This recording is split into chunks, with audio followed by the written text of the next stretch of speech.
আসসালামু আলাইকুম প্রিয় শিক্ষার্থীরা, টেকনিক ইজি এডুকেশনের পক্ষ থেকে সবাইকে সাদর আমন্ত্রণ জানাচ্ছি আজকে আরও একটি নতুন ভিডিও ক্লাসে। আশা করি তোমরা সবাই ভালো আছো, সুস্থ আছো এবং নিরাপদে আছো।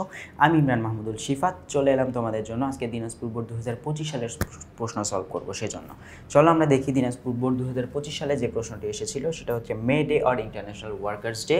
খুবই ইম্পর্টেন্ট ছিল এই বছরের জন্য। আজকে আমরা মে ডে সম্বন্ধে পড়াশোনা করব। চলো দেখি। May Day or international workers day is observed on May 1 all over the world today to commemorate the historical struggle and sacrifices of the working people to establish an 8-hour workday.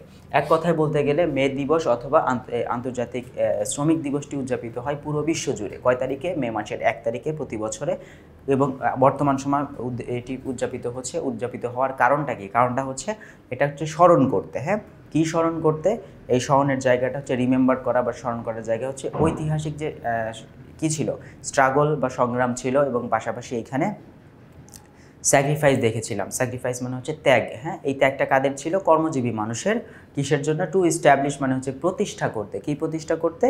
8 ঘন্টা ব্যাপী একটা 8 ঘন্টা কর্মদিবস 8 ঘন্টা কর্মদিবস 8 ঘন্টার কর্মদিবস প্রতিষ্ঠা করতে মূলত যে সংগ্রাম করেছিলেন শ্রমিকরা, সেটাকে স্মরণ করতেই মূলত এই দিবসটি উদযাপিত হয়, সহজ কথায় বলতে গেলে। তারপরে it is a public holiday in almost all the countries of the world. পৃথিবীতে সকল দেশেই এটি মূলত এখন এই দিনটি সরকারি ছুটির দিন। ওকে, এরপরে দেখো since the industrial revolution in 18 and 19 century. 18 শতক এবং 19 শতকের সময়ে, এক কথায় বলতে গেলে ইন্ডাস্ট্রিয়াল রিভলিউশন শিল্প বিপ্লবের পর থেকেই, ওই সময় থেকেই 18 এবং 19 শতকে আমরা দেখতে পাচ্ছি in Europe and the US, Europe এবং ইউনাইটেড স্টেট যুক্তরাষ্ট্রে the workers in mills and factories had been working a long shift. দীর্ঘ সময় কাজ করতো এবং সেই সময়টা ছিল প্রায় 14 ঘন্টা বা তার চেয়ে বেশি সময় ধরে মূলত তাদেরকে কাজ করতে হতো ওই সময়ে। তো যেহেতু কাজ করতে হতো এবং এই কাজের কারণে এখানে অন মে 1 মে মাসের 1 তারিখে 1886 সালে ইন্সপায়ার্ড বাই ট্রেড ইউনিয়ন, মানে ট্রেড ইউনিয়নের সমর্থনে half of the workers at the McCormick harvesting machine company in Chicago went on strike demanding an 8-hour work day. মানে এক কথা, এই যে শিকাগোতে অবস্থিত McCormick harvesting machine company in শিকাগোতে এই কোম্পানির যে নেতারা আছেন তাদের সমর্থনে মূলত তারা সবাই কি করে? Went on, half of the workers, প্রায় অর্ধেক কর্মী কোথায় চলে যায়? অন স্ট্রাইক, ধর্মঘটে বসে পড়ে। ডিমান্ডিং, তাদের এই দাবি ছিল যে অ্যান 8-hour ওয়ার্ক ডে, তারা দিনে মাত্র 8 ঘন্টা কাজ করবেন। 2 days লেটার, 2 দিন পর, মানে হচ্ছে 3 মে বা 3 তারিখে workers rally was held near the McCormick harvester machine company. এখানে দেখা যাচ্ছে যে হারভেস্টার মেশিন কোম্পানির পাশে একটি র্যালি ডাকা হয়। হ্যাঁ, ওয়াজ হেল্ড, একটি র্যালি ডাকা হয়েছিল। অ্যান্ড অ্যাবাউট 6,000 ওয়ার্কার জয়েন ইট, এবং প্রায় 6,000 কর্মী সেখানে উপস্থিত ছিল বা যোগদান করেছিল। The rally was addressed by the, এই র্যালিটি ডাকা হয়েছিল কাদের মাধ্যমে? ডেকেছিলেন কারা? লেবার লিডার্স, শ্রমিক নেতারা। দে আর্জড, তারা মূলত কী করেছিলেন? আকুতি জানিয়েছিলেন দ্য ওয়ার্কার্স, মানে হচ্ছে শ্রমিকদের কাছে, টু স্ট্যান্ড টুগেদার, একে অপরের পাশে থাকতে, two go on with their struggle, তারা যেন তাদের সংগ্রাম চালিয়ে যায়, and not to give in to their buses, এবং কোনোভাবে যাতে তারা বস বা কর্মকর্তাদের কাছে নতি স্বীকার না করেন। At one point of the র্যালির কোনো এক সময় সাম স্ট্রাইক ব্রেকার, কিছু ধর্মঘট ব্রেকার, যারা ধর্মঘট পালনকারী না, ধর্মঘট যারা মূলত ভঙ্গ করেন কিছু মানুষ, এবং started living the meeting place, এবং তারা সেই জনসভা ছেড়ে চলে যেতে শুরু করেন। দ্য স্ট্রাইকার্স মানে ধর্মঘট যারা করছিলেন, ওয়েন্ট ডাউন দ্য স্ট্রিট, তারা রাস্তায় নেমে আসেন, টু ব্রিং দেম ব্যাক, যে তোমরা কেন ফিরে যাচ্ছ, তোমরা আমাদের সঙ্গে চলে আসো, এরকম, বা আমরা চলো আবার ধর্মঘটে আবার বসি, এরকম। সাডেনলি, যেহেতু রাস্তায় চলে আসছে, অ্যাবাউট 2000 পুলিশম্যান, 200 পুলিশম্যান, 200 পুলিশ কর্মী, অ্যাটাক দেম, তাদের উপরে অ্যাটাক করেন, উইথ ক্লাবস অ্যান্ড রিভলভার, আগ্নেয়াস্ত্র এবং মোটা লাঠি নিয়ে। এই ক্লাব শব্দের অর্থ হচ্ছে লাঠি নিয়ে মূলত তাদের উপর আক্রমণ করে বসেন। One striker was killed instantly, এবং ওই সময় ওয়ান স্ট্রাইকার, একজন ধর্মঘটকারী, ওখানেই মারা যান। 5 or 6 others were seriously wounded, এবং মারাত্মকভাবে জখমপ্রাপ্ত হন। And many others were injured, এবং অনেকেই আছেন যারা আহত হন। The events of May 1, 1886 are a reminder that, এটা হচ্ছে একটা স্মরণিকা বা এটি হচ্ছে একটি স্মরণীয় ঘটনা, কাদের জন্য? সবার জন্য। The workers will continue to be exploited, যারা মূলত শ্রমিকরা সারা জীবন নিষ্পেষিতই হতে থাকবেন। আনটিল দে স্ট্যান্ড আপ, যতক্ষণ পর্যন্ত না উঠে দাঁড়াচ্ছেন। অ্যান্ড স্পিক আউট, এবং গর্জন দিচ্ছেন, টু গেইন, কি পেতে? বেটার ওয়ার্কিং কন্ডিশন ভালো কাজের ক্ষেত্র, বেটার পে ভালো পারিশ্রমিক অ্যান্ড বেটার লাইফস হচ্ছে ভালো একটা জীবন। মূলত তার মানে এক কথায় এটা লাস্টের অংশ দ্বারা বোঝাচ্ছে, এই ঘটনা থেকে বোঝা যায় যতক্ষণ পর্যন্ত না শ্রমিকরা উঠে দাঁড়াচ্ছেন, কাঁধে কাঁধ মিলিয়ে চিৎকার করে বলছেন যে আমাদের কি দরকার, ভালো কাজের ক্ষেত্র দরকার, আমাদের ভালো পারিশ্রমিক দরকার এবং ভালো একটি জীবন দরকার। এইটা যতক্ষণ পর্যন্ত তারা মুখ ফুটে বলতে না পারছেন ততক্ষণ পর্যন্ত তাদের উপর নিষ্পেষণ চলতেই থাকবে, তাদের উপরে অত্যাচার চলতেই থাকবে। তাহলে এখান থেকে আমরা প্রশ্ন যদি দেখি, মে ডে সিগনিফাইস, মে ডে দ্বারা এখানে মূলত কি তুলে ধরছে, দ্য অবজারভেন্স অফ হলিডে ছুটির দিনের তাৎপর্যতা, the rights of working class people অধিকার বুঝে, the aggressiveness of working class people, the movement of the worker. এখানে ওয়ার্কারদের কি, এখানে ওয়ার্কারদের তোমার মুভমেন্ট বা আন্দোলনকে তুলে ধরে। এখানে মূলত সিগনিফাই করা হচ্ছে কি, এখানে the rights of working class people, working class people যারা রয়েছে তাদের রাইটস বা অধিকারকে মূলত তুলে ধরে বা প্রকাশ করে। মে ডে ইজ অবজার্ভ, এটি মূলত উদযাপিত হয় কোথায়, অল ওভার দ্য ওয়ার্ল্ড, পুরো বিশ্ব জুড়ে। The phrase stand together means, stand together শব্দের অর্থ কি, স্ট্যান্ড টুগেদার শব্দের অর্থ হচ্ছে টু বি ইউনাইটেড দ্বারা বোঝা হচ্ছে একসাথে থাকা, টু রেইজ হ্যান্ডস টুগেদার একসাথে হাত তোলা, টু স্ট্যান্ড স্ট্রেট সোজাভাবে দাঁড়িয়ে থাকা, টু বি পাওয়ারফুল মানে হচ্ছে ক্ষমতাশীল হওয়া। এখানে আমাদের অ্যান্সার কোনটা হবে?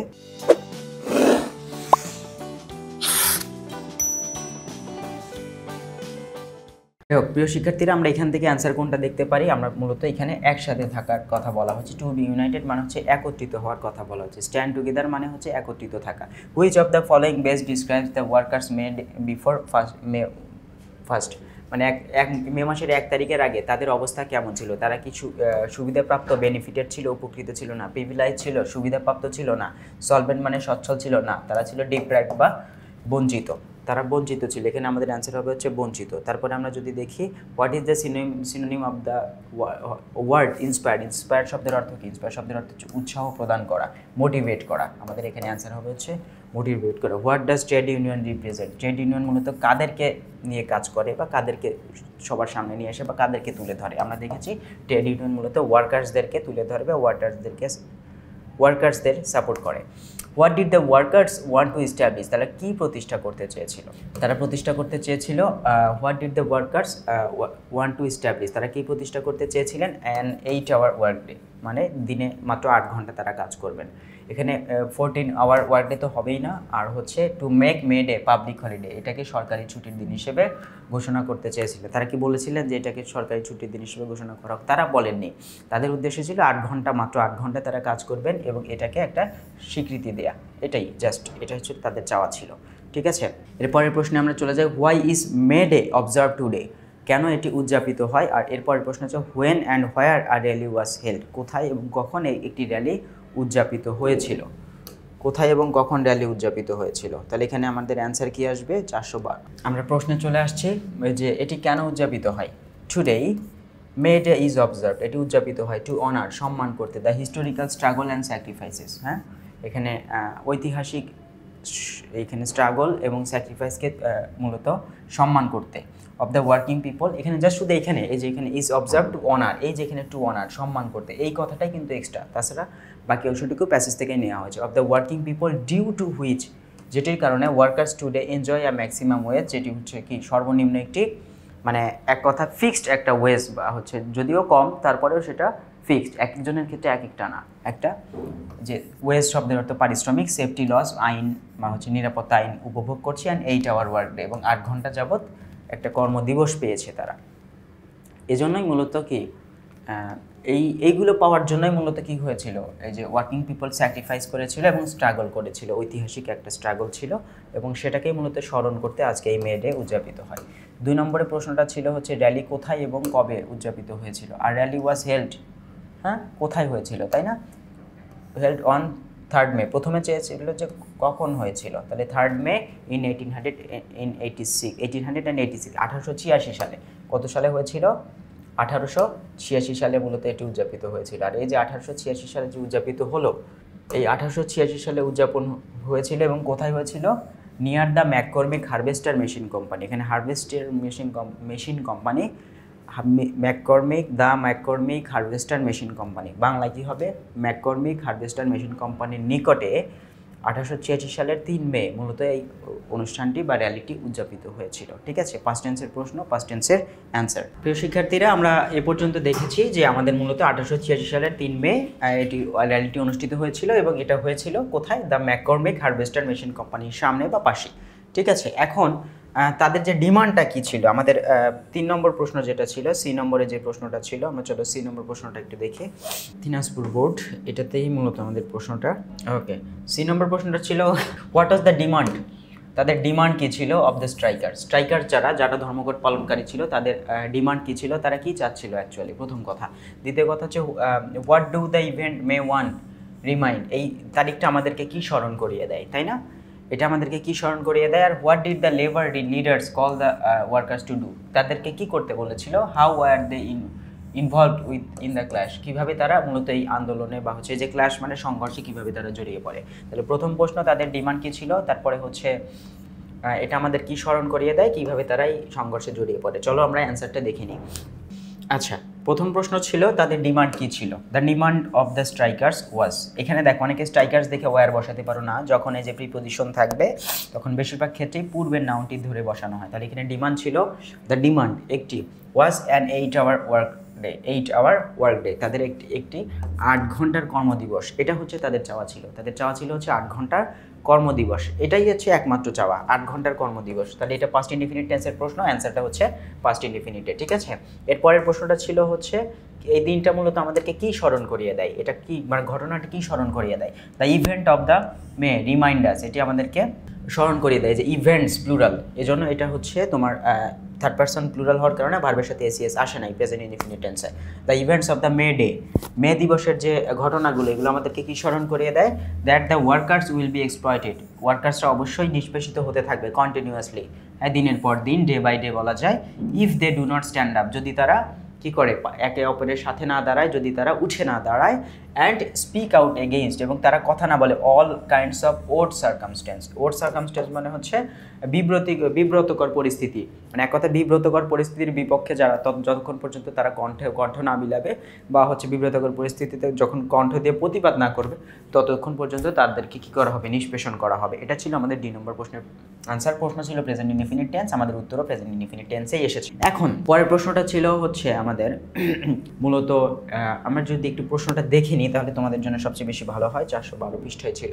আচ্ছা, প্রশ্নটা কি ছিল দেখো। What did the labour leaders call the workers to do, তাদেরকে কি করতে বলেছিল, শ্রমিকদের মূলত নেতারা কি করতে বলেছিলেন। How are they involve in a clash, তারা কিভাবে সংঘর্ষে জড়িয়ে পড়ে। তাহলে নেতারা তাদেরকে কি করতে বলেছিলেন, আমরা দেখেছিলাম একে অপরের সাথে থাকতে বলা হয়েছিল আর কেউ কাকে ছেড়ে না যেতে বলা হয়েছিল। এখানে কি বলা হয়েছে দেখো, the labour leaders called workers to stand together, পাশাপাশি থাকতে তাদেরকে আহ্বান জানিয়েছিলেন। To go on with their struggle, তাদের এই যে এখানে টু গো অন মানে চালিয়ে যাওয়া, এখানে হচ্ছে যেহেতু টু আসছে এই জন্য এটা প্রেজেন্ট ভার্বের বেস ফর্ম বসবে। গো অন উইথ দেয়ার স্ট্রাগল, তাদের সংগ্রাম চালিয়ে যেতে, এবং not to give in to their buses, এবং তাদের কর্মকর্তাদের সামনে যাতে কোনোভাবেই মাথা নত না করে। এই কথাটা শ্রমিক নেতারা বলে দিয়েছিলেন যে আপনারা আমাদের পাশে থাকেন, সংগ্রাম চালিয়ে যান এবং অবশ্যই আপনাদের কর্মকর্তাদের সামনে মাথা নত করবেন না। As some strikers breakers started living the meeting place, ঠিক যে সময় মূলত কিছু ধর্মঘট মানে থেকে বিরত নেওয়া বা ধর্মঘট এখানে ভেঙে ফেলা, ধর্মঘট ভাঙনকারী কিছু ব্যক্তি বা ধর্মঘট থেকে হচ্ছে চলে যাওয়া কিছু ব্যক্তি, সরে যাওয়া কিছু ব্যক্তি মূলত ওই জায়গাটা ছেড়ে চলে যাচ্ছিলেন। The strikers went down the street, মূলত স্ট্রাইকার্সরা কোথায় নেমে আসে, রাস্তায় নেমে আসে। পুলিশ মূলত এটার অপেক্ষাই করছিল যে যখনই রাস্তায় নেমে আসবে, তোমরা হয়তো জানো বাইরের দেশের যে নিয়মতান্ত্রিকতা অনুযায়ী যে রাস্তায় যখন কোনো আন্দোলনকারীরা নেমে আসে তখন পুলিশ মূলত অ্যাটাক করতে পারে।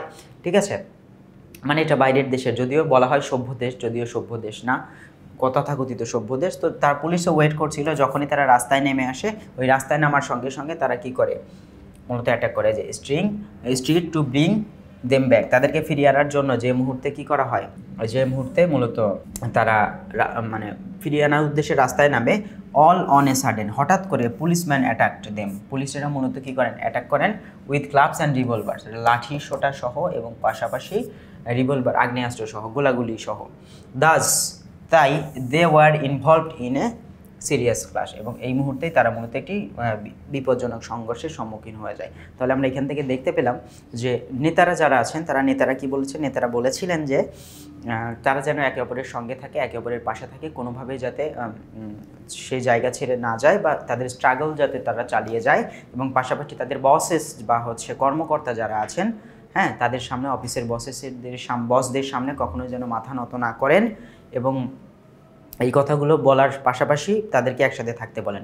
কিন্তু কিছু স্ট্রাইকার্স ছিলেন যারা মূলত স্ট্রাইক ব্রেকার্স, যারা মূলত ধর্মঘট থেকে সরে যাচ্ছিলেন, সেই ব্যক্তিরাই মূলত সেখান থেকে সরে যান এবং সরে যাওয়ার পরে তাদেরকে ফিরিয়ে আনার জন্য কিছু স্ট্রাইকার্স ছিল যারা রাস্তায় নেমে আসে যে ভাইয়া আপনারা চলে যাচ্ছেন কেন, আপনারা আমাদের সঙ্গে যোগদান করেন। ওই মুহূর্তেই মূলত পুলিশ একটা সুযোগ নেয় এবং সুযোগ নিয়ে রাস্তায় নেমে আসার অপবাদে তাদের উপরে একটা অ্যাটাক করা হয় এবং এইভাবেই একটা ক্লাস তৈরি হয়ে যায়। যাই হোক প্রিয় শিক্ষার্থীরা, আশা করি বুঝতে পেরেছো। আমাদের এই পর্যন্ত ভিডিও ক্লাসটা আমরা এখানেই শেষ করছি। আশা করি তোমাদের কোনো সমস্যা নেই। পরবর্তী কোনো একটি ক্লাসে হয়তো বা আবার দেখা হয়ে যাবে। আমি ইমরান মাহমুদুল শিফা টেকনিক ইজি এডুকেশনের পক্ষ থেকে বিদায় নিচ্ছি। পরবর্তী ক্লাসে তোমাদের সঙ্গে দেখা হচ্ছে। আসসালামু আলাইকুম।